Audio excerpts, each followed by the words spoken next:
Good evening everyone. Voice clear है बेटा? Okay तो बेटा ये लास्ट लेक्चर है, हम लोग कोऑर्डिनेट ज्योमेट्री का कर रहे हैं। ठीक है, तो कुछ क्वेश्चंस पढ़ेंगे, एक दो कॉन्सेप्ट रह गए थे उसको हम देखेंगे और कुछ क्वेश्चंस करके इस चैप्टर को यहीं पे हम फिनिश करते हैं। ठीक है, तो स्टार्ट करते हैं। तो देखिए सबसे पहला जो हम लोग टॉपिक पढ़ने वाले हैं coordinates of some particular points. ठीक है, तो इसमें देखिए सेंट्रॉइड, व्हाट इज सेंट्रॉइड, है ना। सेंट्रॉइड क्या होता है ये आपको पता होना चाहिए। The centroid is a mid point of intersection of the medians. ठीक है, सेंट्रॉइड बेटा क्या होता है, जो मीडियंस होते हैं ना, मीडियंस जैसे मान लीजिए एक ट्राइंगल में 3 मीडियन बनते हैं, तो वो तीनों मीडियन का जो इंटरसेक्शन होता है उनको हम क्या बोलते हैं बेटा, सेंट्रॉइड बोलते हैं। उसके बाद क्या है, centroid divide the median in the ratio 2:1। ठीक है, 2:1 के रेशियो में मीडियन को डिवाइड करता है। और जो सेंट्रॉइड का जो फॉर्मूला होता है that is x1 + x2 + x3/3 and y1 + y2 + y3/3। This is the formula for centroid. ठीक है,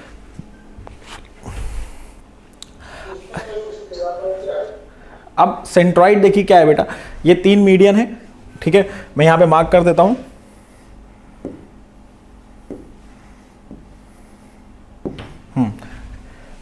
भाई ये सी पॉइंट सी से जो मीडियन खींचा है that is D, E and F, है ना, ये मीडियन है।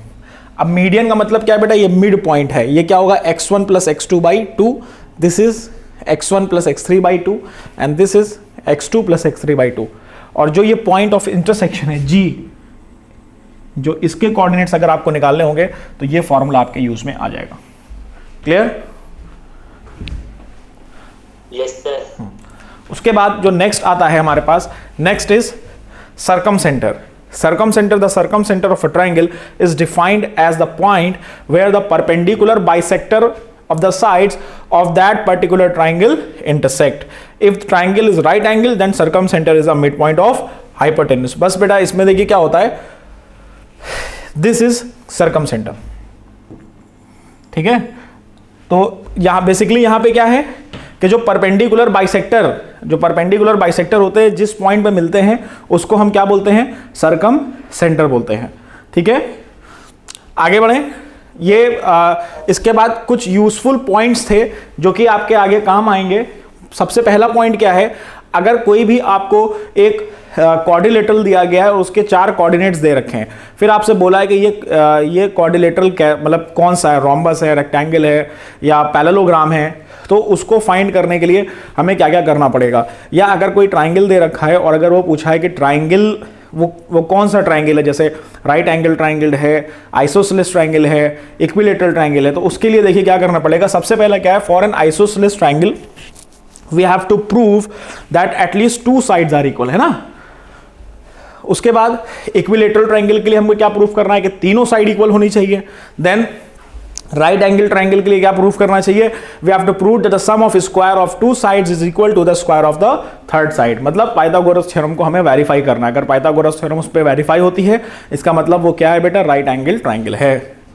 Next is for a square we have to prove that 4 sides are equal, 2 diagonals are equal, है ना। चारों साइड इक्वल होनी चाहिए और दोनों डायगोनल्स इक्वल होने चाहिए। अगर आपको क्वाड्रिलेटरल्स की प्रॉपर्टीज पता होगी तो ये क्वेश्चंस आपके लिए बहुत इजी होंगे। क्लियर?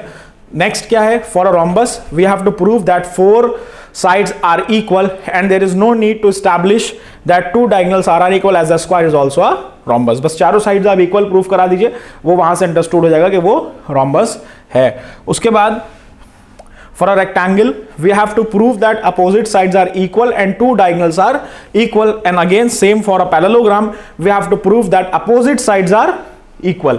ठीक है, लास्ट है कि अगर कोई एरिया ऑफ क्वाड्रिलेटरल निकालना है, ये भी मैं आगे आपको बताऊंगा। अगर आपको एरिया ऑफ क्वाड्रिलेटरल निकालना है तो बेटा एक जो क्वाड्रिलेटरल होता है ना, वो अगर हम उसमें बीच में एक डायगोनल ड्रॉ करते हैं तो वो 2 ट्राइंगल्स में डिवाइड हो जाता है कि नहीं डिवाइड हो जाता, बताइए। हाँ, तो इसका मतलब वो 2 ट्राइंगल्स बनेंगे, ट्राइंगल का एरिया का फॉर्मूला हमें पता है, वहां से हम उसका क्वाड्रिलेटरल्स का एरिया फाइंड करेंगे। क्लियर है? ये बहुत ही इंपॉर्टेंट पॉइंट है आपके लिए, इनको आप दिमाग में रखिएगा। जैसे भी याद रखिएगा मैं शेयर कर दूंगा, तो ये चीजें अगर आपके दिमाग में रहेंगी तो आगे आने वाले क्वेश्चन भी आपके लिए आसान हो जाएंगे।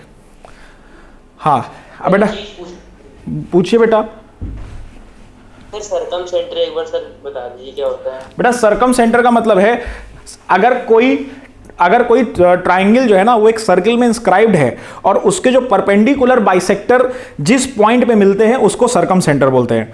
ठीक है बेटा, इसको बहुत डिटेल में मत जाइए, जस्ट अ डेफिनेशन सिर्फ हमने आपकी नॉलेज के लिए बताया है। ठीक है, एज सच आपके सिलेबस में ये सब चीज़ें नहीं आने वाली हैं, तो जो चीज़ें इंपॉर्टेंट अभी फिलहाल वही डिस्कस करते हैं। ठीक है, इसके अलावा बहुत सी चीजें होती है, जैसे इन सेंटर होता है, एक्स सेंटर होता है। इन सेंटर क्या होता है कि जहां पे जो एंगल बाइसेक्टर जो नहीं होता बेटा, एंगल बाइसेक्टर का मतलब क्या होगा कि कोई भी जो लाइन है वो एंगल को इक्वली डिवाइड कर रही है दो पार्ट्स में, तो जो एंगल बाइसेक्टर जिस पॉइंट में मिलता है उसको हम इन सेंटर बोलते हैं। उसी तरह ऑर्थो सेंटर होता है, बहुत सी चीजें होती हैं। ये मैं एक आपको नोट्स बना के पर्टिकुलर आपको भेज दूंगा, तो आप लोग उसमें से देख लीजिएगा। ठीक है, तो बेटा एक देखिए, अब एक क्वेश्चन ये है कि prove that the points are collinear. कल एक बच्चे ने बोला था कि सर वो डिस्टेंस फॉर्मूला से करके बता दीजिए कोलिनियर कैसे प्रूव करते हैं, है ना। तो देखिए यहां पे आप देखिए, इसको हम डिस्टेंस फॉर्मूला से करेंगे। ये आपके पास दे रखा है, इसको आप चाहे एरिया ऑफ ट्राइंगल से करिए, चाहे आप डिस्टेंस फॉर्मूला से करिए, चाहे जैसे करिए, वो आप पे डिपेंड करता है। ठीक है, तो जैसे ए बी सी है, तो सबसे पहले हम अगर ए बी फाइंड करें, A B is under root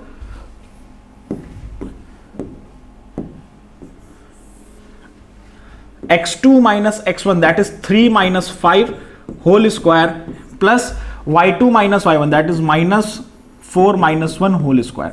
तो यहां से बेटा देखिए क्या आ जाएगा, 4 प्लस कितना आ रहा बेटा ये 25। ठीक है, 3 माइनस 8, 3 माइनस 8, हाँ तो ये 25 ये भी होगा। तो ये बेटा क्या आ जाएगा आपका रूट 50, हाँ 5 रूट 2 आ जाएगा आपके पास ये। ठीक है, ए बी आ गया। उसके बाद अगर हम बी सी निकालेंगे, what is B C, B C is 2 minus 3 1 हो जाएगा, प्लस माइनस 5 माइनस ये भी 1 हो जाएगा, तो ये आएगा रूट 2। क्लियर ना। उसके बाद आप सी ए निकालो, जब आप सी ए निकालोगे तो क्या निकल के आ जाएगा 2 माइनस, यहां पे 36 हो गया, 2 माइनस 8 6, और उसका 36 माइनस 5 और ये भी प्लस 36 हो जाएगा। तो ये भी कैसा आ गया बेटा 6 रूट 2। तो देखिए 5 root 2 plus root 2 is 6 root 2। It means these points are collinear. Clear,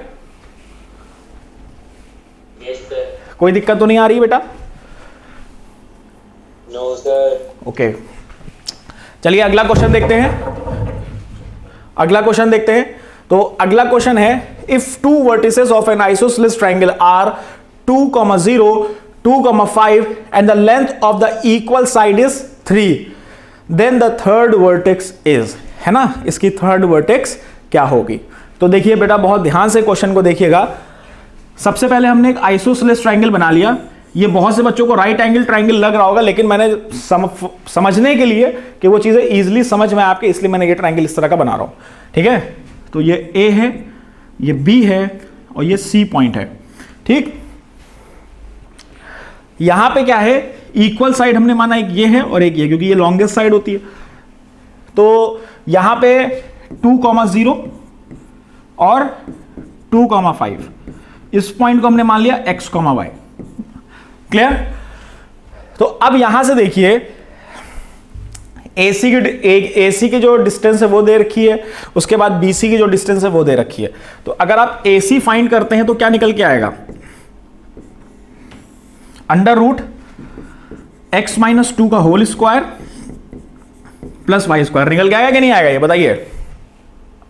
और ये किसके इक्वल हो जाएगा, x minus 2 whole square plus y square is equal to 9। ये क्वेश्चन 1 हो गई। बोलिए। उसके बाद हम BC निकालते हैं। जब आप BC निकालोगे तो BC यहां से क्या आ जाएगा बेटा, BC is x minus 2 whole square plus y minus 5 whole square. तो ये आपका हो जाएगा x minus 2 whole square plus y minus 5 whole square is equal to 9। ये इक्वेशन 2 हो गई। किसी को कोई प्रॉब्लम तो नहीं इसमें बेटा? अब क्या करेंगे, दोनों इक्वेशन को जब आप सब्ट्रैक्ट करोगे तो ये और ये कैंसिल आउट हो जाएगा, 9 से 9 कैंसिल हो जाएगा, तो आपके पास क्या बच रहा है, y माइनस 5 होल स्क्वायर, और हमने जब सब्ट्रैक्ट किया है तो ये माइनस वाई स्क्वायर हो जाएगा is equal to 0। Clear? Clear है बेटा? अब देखिए यहां से क्या हो जाएगा, Y square plus 25 minus 10y और minus y square is equal to 0। Y square से वाई स्क्वायर कैंसिल हो गया और यहां पे क्या बचेगा, 25 इज इक्वल टू 10y और y is equal to 25/10 that is 5/2। अब देखिए ऑप्शन मैच करिए, 5/2 इसमें आ रहा है, ये देखिए, तो इसका मतलब ये आपका करेक्ट ऑप्शन है, आपको दूसरा निकालने की जरूरत नहीं है। अगर दूसरे में भी 5/2 होता तो आप y की वैल्यू को x में पुट कर देते और उसकी वैल्यू फाइंड कर लेते। ठीक है, तो इसका मतलब हमारा करेक्ट ऑप्शन कौन सा है, सी। x की वैल्यू क्या आएगी, 2 प्लस माइनस √11/2। क्लियर? हाँ, तो बेटा देखिए इस तरह से आप कैलकुलेशन को इजी बना सकते हो। अभी क्या था कि आप इसको भी ओपन करते हो, उसको भी ओपन करते हो, क्योंकि यहां पे हमारे पास क्या था ना कि जो हमारे पास ए के एक्स कोऑर्डिनेट था और जो बी का एक्स कोऑर्डिनेट था वो सेम था, इसलिए हमारी यहां पे हेल्प हो गई। चलिए आगे बढ़ते हैं। अगला क्वेश्चन है, if the coordinates of the centroid of a triangle are 1,3 and 2 of its vertices are -7,6 and 8,5, then the third vertex of the triangle। अब देखिए ट्राइंगल है, ए के कोऑर्डिनेट्स दे रखे हैं, क्या है बेटा, -7,6, बी के कोऑर्डिनेट्स क्या दे रखे हैं, 8,5, सी के कोऑर्डिनेट्स हमने मान लिया x, y। ठीक है, अब यहां से आप मीडियंस ड्रॉ करो। आपने मीडियन ड्रॉ किया D, E, F, ये सेंट्रॉइड है बेटा, इसके कोऑर्डिनेट क्या है 1,3। क्लियर? अब सेंट्रॉइड का फॉर्मूला आपको पता है क्या होता है बेटा, G, हाँ, x, y is equal to x1 plus x2 plus x3/3 y1 plus y2 plus y3/3। Clear? तो अब देखिए x1 दैट इज, पहले x वाला देखते हैं, -7 plus 8 plus x/3 is equal to 1। Clear है यहां तक बेटा? तो यहां से क्या आ जाएगा बेटा, x की वैल्यू क्या आ रही है यहां पे, 2 आ रही है, हाँ, x की वैल्यू 2 आ गई। अब y की वैल्यू जब आप y की वैल्यू निकालोगे तो क्या आ जाएगा, 6 plus 5 plus y/3 is equal to 3। हाँ, 3 दे रखा है, हाँ, तो 11 plus y is equal to 9 और y की वैल्यू क्या आ गई बेटा, -2। तो इसका मतलब आपका जो करेक्ट ऑप्शन है वो क्या है, C, 2, -2। क्लियर? अगला क्वेश्चन है, the point on the y axis which is equi distance from -5, -2 and b is 3, 2। बेटा इसको आप होमवर्क में करिए, इक्वी डिस्टेंस वाला क्वेश्चन बता चुका हूं। ठीक है, इक्वी डिस्टेंस, अब देखिए y एक्सिस पे मैं थोड़ा सा एक्सप्लेन कर देता हूं, बाकी आप अपने आप करिएगा। a के कोऑर्डिनेट्स क्या है, -5, -2, b के कोऑर्डिनेट्स क्या है 3, 2। ये y एक्सिस है, y एक्सिस, इसका मतलब इस पे क्या होगा, 0, y होगा कि नहीं होगा, तो यहां पे क्या होगा, AO is equal to OB। बस ये कर लो, आपके पास y की वैल्यू आ जाएगी। अगला क्वेश्चन, हाँ, तो अगला क्वेश्चन है, इफ द, बेटा बताइए कैसे करेंगे ये, कह रहा है if the middle points of the sides of a triangle -2, 3, 4, -3 and 4, 5 then centroid of the triangle is. Middle point का मतलब क्या हो गया, ये ट्राइंगल है A, B एंड C, ये मिड पॉइंट है, मिडिल पॉइंट जिसको बोलते हैं, ये मान लिया हमने E, और ये क्या है -2, 3। उसके बाद ये कौन सा पॉइंट है बेटा, 4,-3, ये हमने मान लिया F और ये G, या इसको मान लिया D, मान लेते हैं इसको। D क्या है बेटा, 4,5।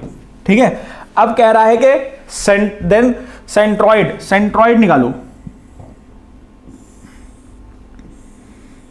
ये बोल रहा है।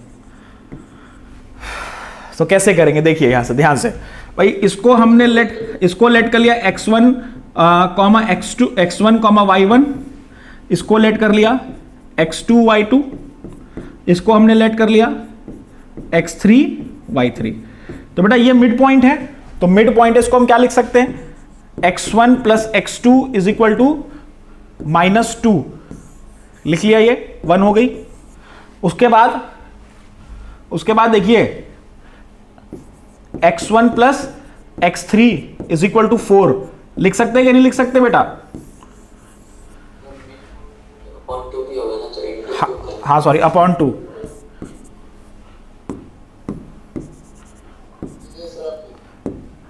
अब इसको 2 से मल्टीप्लाई कर दीजिए तो -4 हो जाएगा ये। क्लियर? और ये क्या हो जाएगा बेटा, 8। हाँ, अब हमारे पास क्या बचा, x2 plus x3 upon 2 is equal to 4, तो ये भी 8 हो जाएगा। ये आपके पास इक्वेशन 3 आ गई। 3 इक्वेशन आ गई, तीनों को हमने ऐड किया। जब आप तीनों को ऐड करोगे देखो x1 2 बार आ रहा है तो 2x1 प्लस हमारे पास 2x2 आ रहे हैं। 2x2 आ रहे हैं कि नहीं आ रहे हैं, एक ये और एक ये, तो 2x2 plus 2x3 is equal to, यहां से कितना हो जाएगा बेटा, 12 हो जाएगा। तो यहां पे आ गया x1 plus x2 plus x3 is equal to 6, ये हो जाएगा। अब क्या किया, दोनों तरफ हमने 3 से डिवाइड कर दिया, इधर भी और इधर भी, तो यहां से क्या आ जाएगा बेटा, x1 plus x2 plus x3 upon 3 is equal to 2 आ गया। ये x कोऑर्डिनेट आ गया कि नहीं आ गया सेंट्रॉइड के? ठीक है, हाँ। तो अब आप इसमें से आंसर मैच कर लीजिए, इसका मतलब डी आंसर आपका करेक्ट होगा। y निकालोगे तो 5/3 आ जाएगा, इसी तरह y निकल आएगा। ठीक है, किसी बच्चे को कोई प्रॉब्लम तो नहीं है, समझने में कोई प्रॉब्लम तो नहीं आ रहा है? ठीक है, तो आगे बढ़ते हैं। अगला क्वेश्चन है, ये भी बेटा आप अपना होमवर्क में करिए। मैंने जो स्टार्टिंग में आपको पॉइंट्स लिखवाए ना, जो मैंने स्टार्टिंग में पॉइंट्स लिखवाए, तो उस पॉइंट में से सब आप देख लीजिएगा कि किसके ये वर्टिसेस हैं, उसी प्रॉपर्टी से आप इस क्वेश्चन को कर लीजिएगा। तो 2 क्वेश्चन बेटा होमवर्क में हो गए, एक इक्विडिस्टेंस वाला क्वेश्चन है और एक ये क्वाड्रिलेटरल वाला क्वेश्चन है। ठीक है, और इसमें एक चीज और करिएगा, इसमें एक चीज है ऐड और कर लिया, find the area. Find the area, इसका एरिया भी फाइंड करना है। अब आप देखिए, मैं आपको एक चीज दिखा देता हूं। इसमें ये क्वाड्रिलेटरल हमने बनाया जिसमें -4, -1, बी क्या हो जाएगा बेटा, -2, -4, सी क्या हो गया 4, 0 एंड डी इज 2, 3। इसका डायगोनल बनाओगे तो देखो 2 ट्राइंगल्स में डिवाइड हो गया कि नहीं डिवाइड हो गया, तो अपने आप निकल आएगा ये। ठीक है, तो आगे बढ़ते हैं। अगला क्वेश्चन है, the points -a, -b, 0, 0, a, b and a², ab are. ये बेटा अच्छा क्वेश्चन है। देखिए, अब इसमें पहला जो है हमारा वो क्या है, कोलिनियर।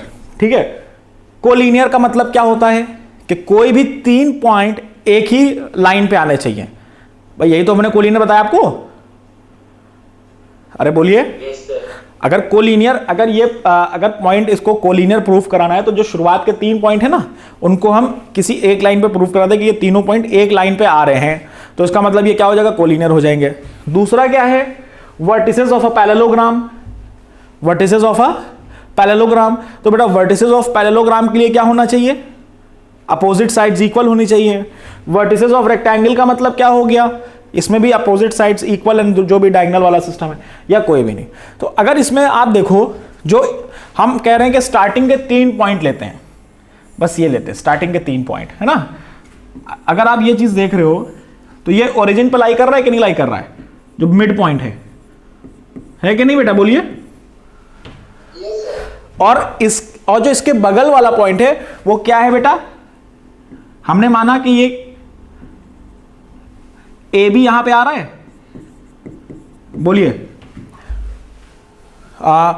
ये फर्स्ट क्वाड्रेंट में आएगा ना, दोनों पॉजिटिव है और दोनों नेगेटिव है, कौन से क्वाड्रेंट में आएगा, थर्ड क्वाड्रेंट में आएगा। इसका मतलब ये यहां पे कहीं होगा। तो ये कुछ आपका इस तरह बनेगा कि नहीं बनेगा, देख रहे ना, है ना। तो भाई देखिए ये है तो सेम, बस नेगेटिव है, तो इसका मतलब ये फर्स्ट क्वाड्रेंट में है और ये थर्ड क्वाड्रेंट में, और ये ओरिजिन से पास हो रहा है। इसका मतलब क्या है बेटा, ये तीनों एक ही लाइन पे तो आ रहे हैं, पॉइंट आ रहे हैं कि नहीं आ रहे हैं, हाँ। तो इसका मतलब ये क्या होगा, कोलिनियर होगा।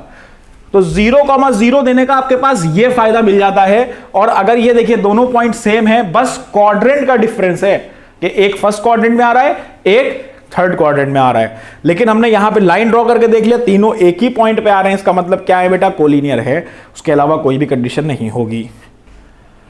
Is that clear? बस 1 मिनट रुकिए सर, 1 मिनट देख लो बेटा, देख लो, आराम से देख लो। वैसे भी रिकॉर्डिंग और नोट्स तो आपको मिलेंगे ना बेटा। सर बस एक सेकंड बस। हाँ हाँ हाँ। फोर्थ पॉइंट बेटा ये मैंने प्लॉट कैसे किया, बस ये तो अंदाजे से किया ना कि मान लिया ये ए कॉमा बी है, मैं इसको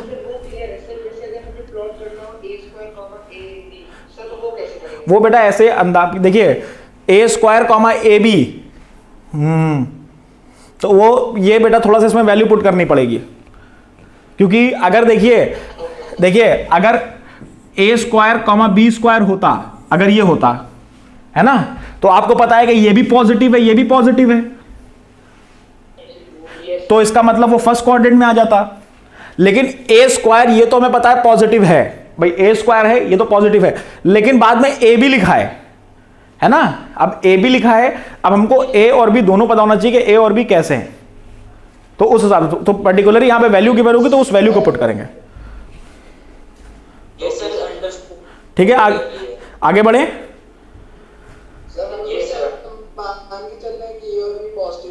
हाँ क्या करो बेटा, आदित्य आपकी बेटा आवाज फ्लिकर हो रही है, बताइए क्या बोल रहे थे आप।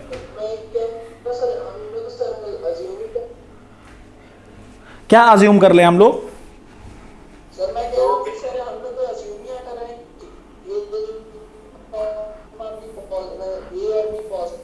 नहीं अगर ए और बी दोनों पॉजिटिव हैं बेटा, अगर देखिए अगर ए और बी दोनों पॉजिटिव हैं, अगर आप कह रहे हो कि ए भी ग्रेटर देन 0 है, बी भी ग्रेटर देन 0 है, इसका मतलब ए और बी दोनों पॉजिटिव है और ये ऑलरेडी पॉजिटिव है, तो वो दोनों फर्स्ट क्वाड्रेंट में ही आएंगे, फर्स्ट क्वाड्रेंट में ही रहेंगे वो।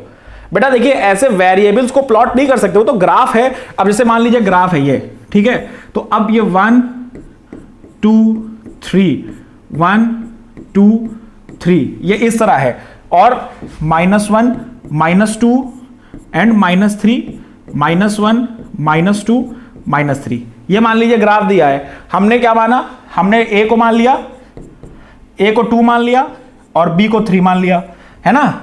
तो अगर पहला पॉइंट देखोगे तो क्या होगा, पहला पॉइंट बेटा -2 -3, x का 2 है तो ये पॉइंट कहीं यहां पे आएगा बेटा, और वो वाला पॉइंट बेटा कहां पे आएगा, यहां पे आएगा। अब और ये ओरिजिन है तो इसको हमने मिला दिया। वो तो हमने बेटा ये चीज लेट करी ना कि ये भी फर्स्ट क्वाड्रेंट में है, ये थर्ड क्वाड्रेंट में है, ये ओरिजिन है, और ये देखिए दोनों है तो सेम ना। अगर ये लोग सेम ना होते, अगर यहां पे कोई और वैल्यू होती है, कुछ और होता, तो अब हम थोड़ी ना ऐसे बता सकते थे। वो तो सिर्फ साइन का, वो तो क्वाड्रेंट का डिफरेंस है कि वो डिफरेंट क्वाड्रेंट में और वो सेम क्वाड्रेंट में। कोऑर्डिनेट्स तो अगर आप देखोगे तो सेम है, बस क्वाड्रेंट का डिफरेंस है, ये चीज मैं बताना चाह रहा हूं।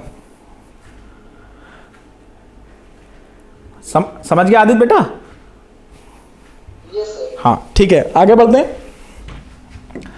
तो अगला क्वेश्चन है, if the centroid of the triangle formed by a point a, b, b, c, c, a is at origin then a cube plus b cube plus c cube is. ठीक है, देखिए जैसे ये मान लिया कार्टेशियन प्लेन है, ये triangle है, इसका जो सेंट्रॉइड है वो किस पे है बेटा? ओरिजिन पे है।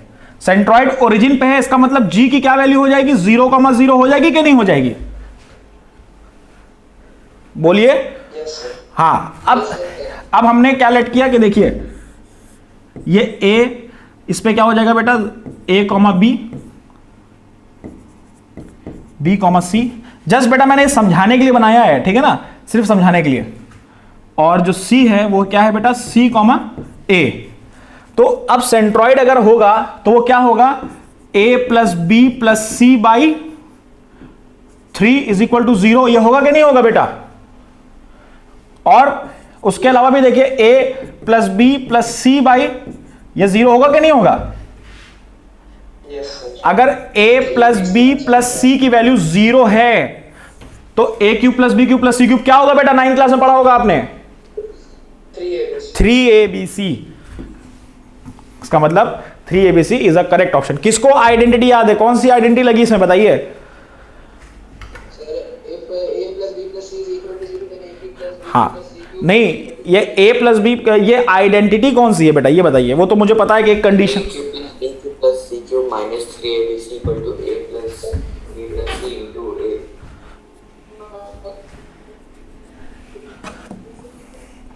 अरे क्या बता रहे हो आप लोग यार?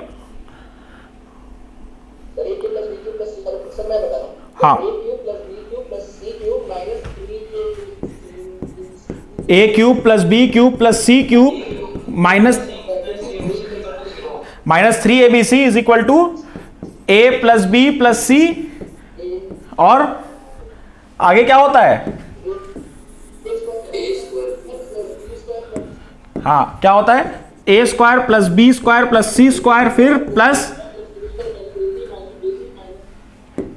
क्या है बेटा? कौन बता रहा है यार? जल्दी से जल्दी लिखो। Minus 2ab minus 2bc minus 2ca, यही होता है ना? तो बस अब ये अगर 0 होगा तो पूरा टर्म क्या हो जाएगा बेटा? 0 हो जाएगा कि नहीं हो जाएगा? यही जादू लग रहा था इसमें भाई, यही जादू इसमें लग रहा था भाई। सेंट्रॉइड 0 दे दिया और क्या बोला कि a plus b plus c 0 है, तो यहां से a cube plus b cube plus c cube क्या हो गया? 3abc हो गया। देखो कितना क्वेश्चन देखो टफ लगता है लेकिन होने में कितना आसान है। वो -2ab में बस -ab। चलो ठीक है, कोई बात नहीं, बस समझ में आना चाहिए। कहां पे बोल रहे हो बेटा? ये 2 नहीं होता ना, ए बी बी सी सी ए होता है ना। 2 नहीं होता ना, ए बी बी सी सी ए होता है, 2 नहीं होता है। 9th में पढ़ा था आप लोगों ने भी, रिवाइज कर लिया करो, मैं भी रिवाइज कर लूंगा, ठीक है। तो अगला क्वेश्चन है, देखिए, हाँ अगला क्वेश्चन कह रहा था point which divides the line segment joining the points in the ratio 1:2 internally lies in which quadrant? 1 2 3 4।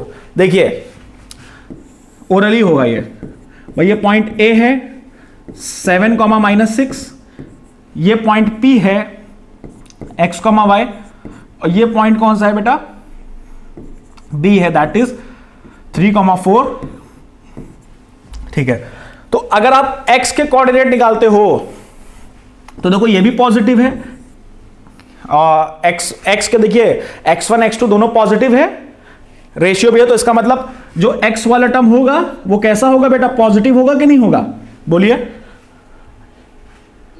है ना। और भी अगर आप y देखोगे तो y में देखिए क्या है, ये नेगेटिव है, और ये क्या है, फॉर्मूला क्या होता है?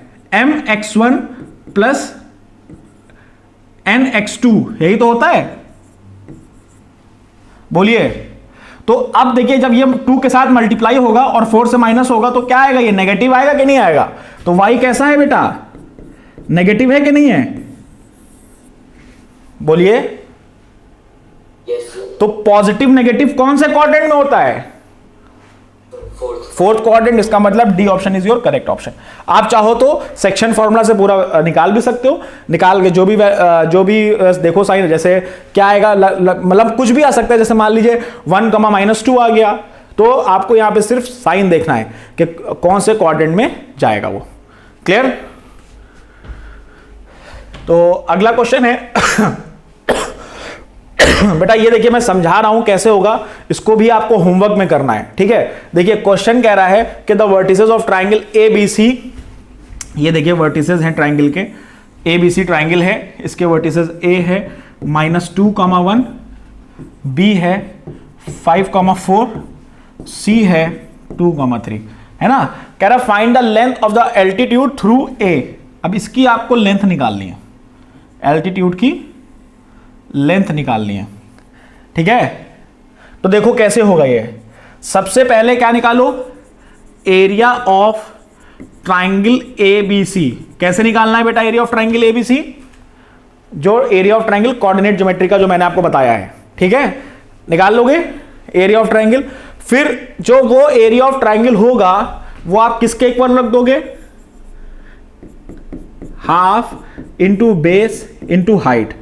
बेस आपका क्या है? बेस यहां से निकल आएगा आपका, और हाइट आपको निकालनी है, एरिया ऑलरेडी आप यहां से निकाल चुके हो, तो आपके पास एल्टीट्यूड आ जाएगा, ठीक है। तो इसको भी आप लोग HW में करिएगा। बेटा क्वेश्चन काउंट करते रहिए, कितने क्वेश्चन हो गए, सबके होमवर्क मुझे भेजना है। हाँ बेटा, सर वो फॉर्मूला से बता दीजिएगा सर, कोऑर्डिनेट। बेटा मैंने लास्ट क्लास में बताया था।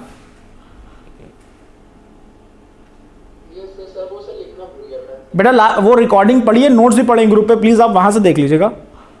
अगर कोई डाउट आता तो बताइएगा मुझे। एक बार इस क्वेश्चन को फिर से समझा दीजिए। बेटा देखिए इसमें आपको एल्टीट्यूड निकालना है, मतलब ये वाली लेंथ निकालनी है इसमें आपको, है ना। तो एल्टीट्यूड निकालना है, तो इसका मतलब क्या होगा, दो तरीके हैं इस क्वेश्चन को करने के। इस क्वेश्चन को करने के दो तरीके हैं। सबसे पहला क्या है बेटा कि आपने एरिया ऑफ ट्राइंगल निकाल लिया, ठीक है, कि क्वाड्रेंट जो मैंने आपको लास्ट क्लास में एरिया ऑफ ट्राइंगल बताया था, वैसे आप एरिया ऑफ ट्राइंगल निकाल लो, BC की लेंथ निकाल लो डिस्टेंस फार्मूला से, और जो एरिया ऑफ ट्राइंगल आप कोऑर्डिनेट सिस्टम से निकाल रहे हो वो बेटा किसके इक्वल होगा? हाफ बेस इंटू हाइट के इक्वल होगा कि नहीं होगा? भाई एरिया तो सेम रहेगा ना, चाहे जिस फॉर्मूला से हम निकालें। तो वहां से बेस आपके पास ऑलरेडी है, एरिया आ जाएगा और हाइट यहां से निकालने निकल जाएगी। और कोई दूसरा तरीका कोई बता सकता है क्या इससे छोटा और आसान? बताइए, 2 मिनट का समय दे रहा हूं, सोचिए।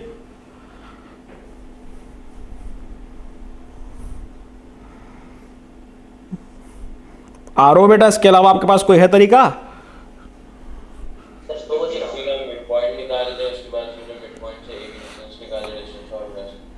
क्या बेटा? BC का मिड पॉइंट निकाल के। मिड पॉइंट एल्टीट्यूड का मिड पॉइंट होता है? अरे मैं हाँ जरूरी नहीं है सर। अच्छा केवल आइसोसेलेस और इक्विलैटरल एल्टीट्यूड मीडियन पे होता है। ठीक है, चलिए सोच के आइएगा इसका और कौन सा तरीका हो सकता है। आप लोग वैसे तो जो मैंने अभी मेथड बताया उसी मेथड से करिए, बाकी आप सोच के आइएगा, फिर मैं नेक्स्ट क्लास में इसको डिस्कस करता हूँ, ठीक है।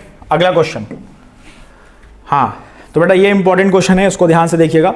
सब देखिए क्वेश्चन में क्या कह रहा है, in the following diagram ABCD is a square, ठीक है। ABCD क्या है बेटा? आपका स्क्वायर है। EFG and H are mid point of the sides, then which of the following is incorrect. Incorrect क्या है इसमें से? तो देखिए सबसे पहले इसमें हम क्या कर लेते हैं, हमारे पास A और D दे रखा है, AD की लेंथ निकाल लेते हैं, है ना। AD अगर आप निकालोगे तो क्या निकल के आ जाएगा आपके पास बेटा? 2 - 1 दैट इज 4 प्लस 36, तो ये क्या आ जाएगा बेटा? √40 आ गया। और एरिया ऑफ स्क्वायर अगर आप ये देखोगे, एरिया क्या आ जाएगा यहां पे? 40 स्क्वायर यूनिट, ठीक है। अब देखिए सबसे पहले कह रहा है पॉइंट E इज 5, ये जो पॉइंट दे रखा है पॉइंट E, ये क्या है? 5,1 पॉइंट E। तो क्या पॉइंट E 5,1 होगा? तो चलिए निकाल के देख लेते हैं। अगर E 5,1 है तो यहां से पहले डिस्टेंस निकालते हैं। AE की डिस्टेंस निकालिए, कितनी आ रही है? 5 - 2 दैट इज 3 और 9 और ये +1 दैट इज कितना आ गया? √10 आ गया। अगर आप √40 को AD √40 था तो अगर आप इसको सिंप्लीफाई करोगे तो क्या आ जाएगा? 2 √10 आता है कि नहीं आता है? बोलिए। हाँ, तो ये अगर E इसका मिड पॉइंट है तो इसका मतलब जो E है 5,1 होगा ही होगा। इसका मतलब ये ऑप्शन करेक्ट है। अरे बोलिए। हाँ, लेकिन हमको इनकरेक्ट निकालना है, हमको इनकरेक्ट निकालना है। लेकिन ये सबको समझ में आया ना कि कैसे हो गया ये? हाँ, अब B की तरफ आते हैं। जब B की तरफ आएंगे, G के कोऑर्डिनेट इसमें बोल रहा है कि 3,7 है। तो जब अगर G हमारा 3,7 है तो देखिए यहां से क्या हो जाएगा? √ इसको DG निकालना है। DG 3 - 0 यहां पे भी 9 +1 तो ये भी √10। इसका मतलब ये भी सही है। ये भी पॉइंट कैसा है बेटा? सही है। सही है कि नहीं बेटा? ये सर सही है। हाँ, अब देखिए पॉइंट F की तरफ आते हैं। F को बोल रहा है 7,6, लेकिन हमारे पास B और C में से कुछ नहीं है। तो चलिए ठीक है, इसको हम आखिरी में देखते हैं। अब D वाले पॉइंट पे आइए। D वाले पॉइंट पे कह रहा है कि एरिया ऑफ ट्राइंगल HME। तो अगर देखिए आप ये इसको ज्वाइन करते हैं, H को F से और G को E से, तो 4 स्क्वायर निकल के आते कि नहीं आते बेटा? देखिए, एक ये स्क्वायर निकल के आया, एक ये स्क्वायर निकल के आया और एक ये स्क्वायर निकल के आया, एक ये निकल के आया। बोलिए। तो इस पूरे का जो एरिया है वो अगर 40 है तो 1/4 का एरिया क्या हो जाएगा? 10 हो जाएगा कि नहीं हो जाएगा? अब बोला ट्राइंगल HME। ट्राइंगल HME का मतलब है ये वाला ट्राइंगल, ट्राइंगल HME। तो जब ये स्क्वायर को हमने 2 पार्ट में डिवाइड किया तो ये 10 है, तो ट्राइंगल का एरिया क्या हो जाएगा? 5 हो जाएगा कि नहीं हो जाएगा? तो इसका मतलब क्या हुआ? ये भी सही है हमारा। तो जब 3 सही है इसका मतलब ये क्या है बेटा? This is incorrect. इसका मतलब करेक्ट ऑप्शन आपका C है। क्लियर? एक बार कर दीजिए। बिल्कुल कर देते हैं। देखिए बेटा, ये सब क्वेश्चन को स्टार्ट करने से पहले क्या करना होता है कि अब देखिए क्वेश्चन आपके सामने आया, नया क्वेश्चन है। अब आप समझ लो यार इसमें करना क्या है। ठीक है, तो सबसे पहला ऑप्शन क्या था कि 5,1। तो अब आप कैसे पता करोगे ये 5,1 है?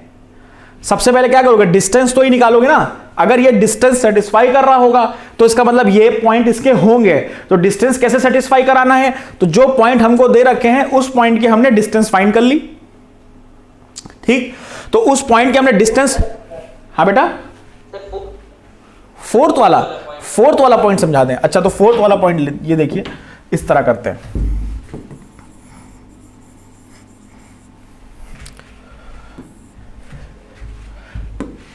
चलिए मैं एक अलग आपको बना के बता देता हूं। अलग, जैसे मान लीजिए ये स्क्वायर है, स्क्वायर है ये। मैं अगेन आपसे बोल रहा हूं बेटा, मेरे फिगर पे मत जाइएगा, मेरे फिगर टेढ़े मेढ़े बनते हैं, कॉन्सेप्ट पे जाइएगा।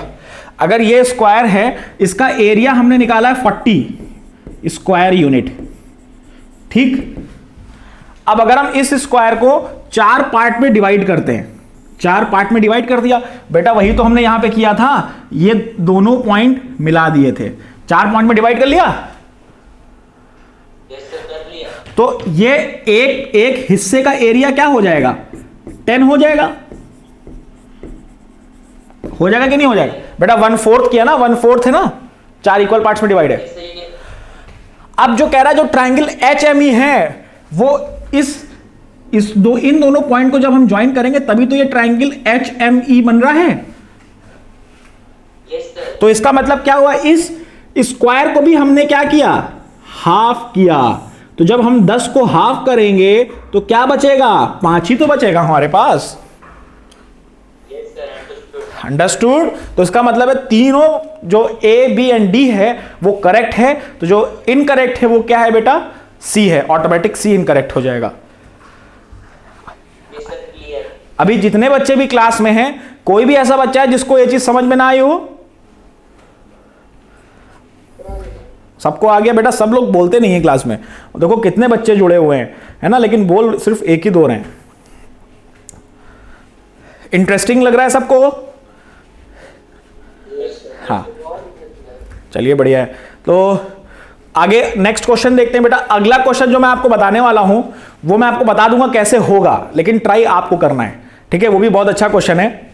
चलिए, हाँ, अच्छा ये वाला जो मैं कर रहा था उसके बाद वाला। अब देखिए कह रहा है इफ द, अच्छा आप लोगों को क्या ये चीज पता है कि रोम्बस का एरिया क्या होता है? बताइए। अच्छा, और अगर हमारे पास स्क्वायर के भी डायगोनल्स गिवन हो तब हम एरिया कैसे निकालेंगे?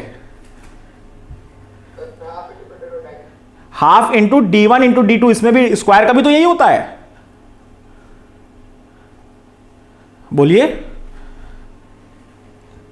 बेटा। स्क्वायर भी तो एक रोम्बस है, स्क्वायर भी तो एक रोम्बस है। तो बस बट डिफरेंस क्या है कि स्क्वायर के जो डायगोनल्स होते हैं वो इक्वल होते हैं कि नहीं होते हैं? हाँ, तो इस तरह अगर हमें स्क्वायर के दोनों डायगोनल्स गिवन हो तो हम हाफ इंटू D1 D2 या हाफ D1 स्क्वायर से हम निकाल सकते हैं कि नहीं निकाल सकते?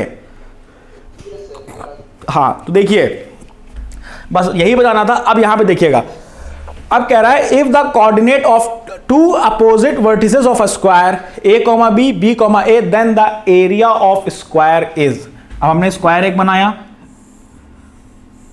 ठीक है, अपोजिट वर्टिसेस कह रहा है तो इसका मतलब ये होगा a, b, और ये क्या होगा बेटा? b, a। क्लियर? ये a है, b, c and d। Clear? तो अब देखिए सबसे पहले हमें क्या कर लें? AC की डिस्टेंस फाइंड कर लें। जब आप AC की डिस्टेंस फाइंड करेंगे तो क्या निकल के आएगा?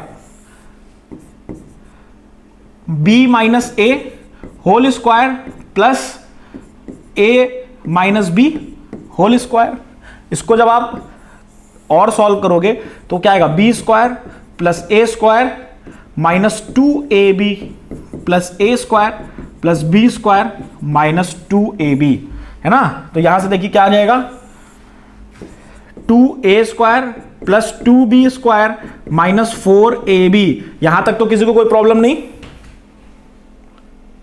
बस बेटा देखो, अब एक जादू करने वाले हैं, एक जादू करते ही क्वेश्चन सॉल्व।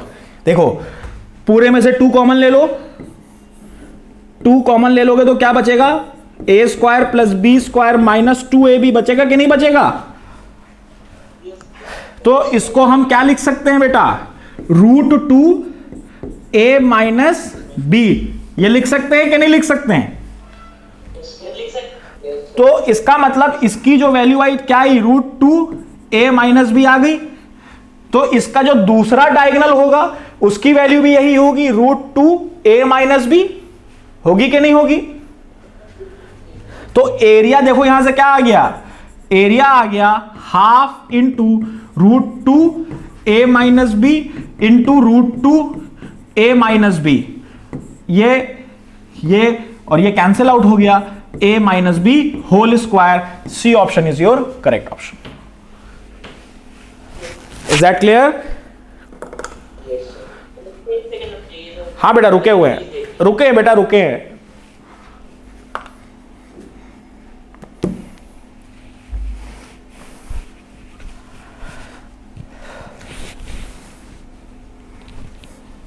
देख लिया बेटा? यस सर, हो गया। ठीक है, चलिए। वैसे मैं नोट्स आपको ये भेज दूंगा, ये ग्रुप में मैं नोट्स दे दूंगा आपको, डोंट वरी। अच्छा, अब पता चल गया कैसे हुआ है? किसी स्टेप में कोई दिक्कत तो नहीं है? ठीक है। अगला बेटा देखिए, क्वेश्चन का अप्रोच अगर आपको पता होगा कि आपको स्टार्ट कहां से करना है, ठीक है, तो जैसे ही यहां पे अगर स्क्वायर आया और अपोजिट वर्टिसेस आए, मतलब दिमाग में क्या जाना चाहिए? डायगोनल की बात कर रहा है, डायगोनल की बात कर रहा है। और एरिया पूछा है तो एरिया अगर डायगोनल से पूछा जाए तो क्या होगा? Half d square.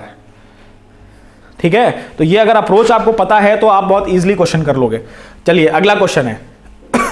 अब कह रहा है कि कंसीडर द ट्राइंगल OAB।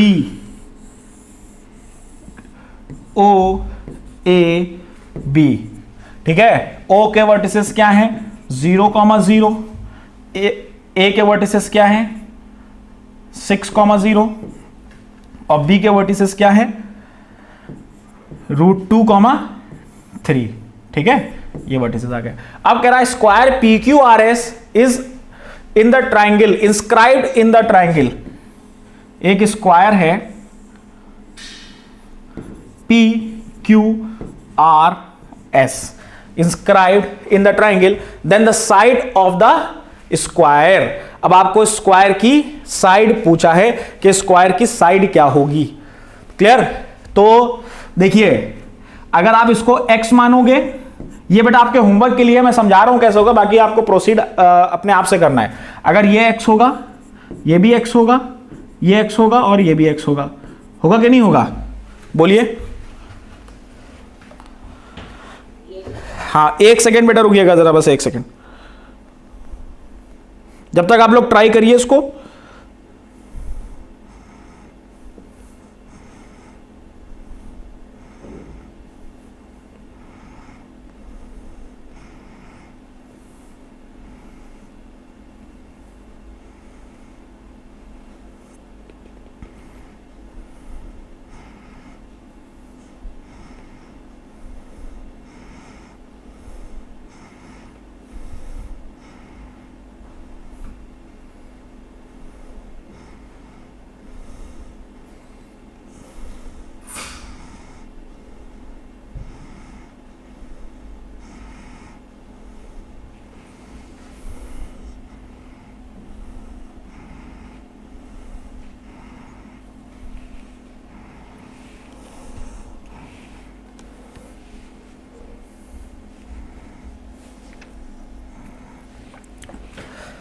किसी को कुछ समझ में आया? देखिए कैसे करेंगे, ध्यान से देखिए, मैं मतलब सिर्फ आपको बताए दे रहा हूं, करना आपको है। देखिए ये वाला जो ट्राइंगल है और ये वाला जो ट्राइंगल है, हाँ सिमिलर है, बोलिए। नहीं कोई किसी को कुछ आइडिया आया करने का, पहले बताओ फिर मैं बताऊं। ऐसे इतनी आसानी से कैसे बता दें? हाँ सर होमवर्क में दे दीजिए सर, करके लाएंगे। चलिए ठीक है बेटा, ये आपको मैं होमवर्क में दे देता हूं, ठीक है। ये आपका HW है, ठीक है, ये आपका HW है। और नेक्स्ट क्लास जब भी होगी हमारी, उस क्लास में हम लोग ये चीज डिस्कस करेंगे। जिन बच्चों का हो जाता है, जिन बच्चों का हो जाएगा वो मुझे टेलीग्राम पे भेज देना और उनको मेरी तरफ से एक बहुत अच्छा सा गिफ्ट मिलेगा। लेकिन कोई भी नेट से या और किसी रेफरेंस बुक से कहीं से भी क्वेश्चन नहीं देखेगा, सबको अपने आप से क्वेश्चन करना है, ठीक है। जो हमें करेक्ट आंसर x की वैल्यू बता देगा उसको मेरी तरफ से एक बहुत अच्छा सा गिफ्ट मिलेगा, ठीक है। तो बेटा आज की क्लास में जो भी पढ़ाया गया, जो भी कराया गया, किसी में कोई डाउट तो नहीं है किसी बच्चे को, किसी कॉन्सेप्ट में जो भी हम लोगों ने पढ़ाया अभी, बोलिए। तो बेटा आज यहां तक जो हमने कराया है, ये आपका कोऑर्डिनेट ज्योमेट्री आपका कंप्लीट हो गया है, ठीक है। नेक्स्ट चैप्टर जो भी होगा वो आपका स्टार्ट होगा मंडे से, ठीक है। तो अगर कोई डाउट हो तो पूछ ले, वरना तो क्लास एंड करते हैं।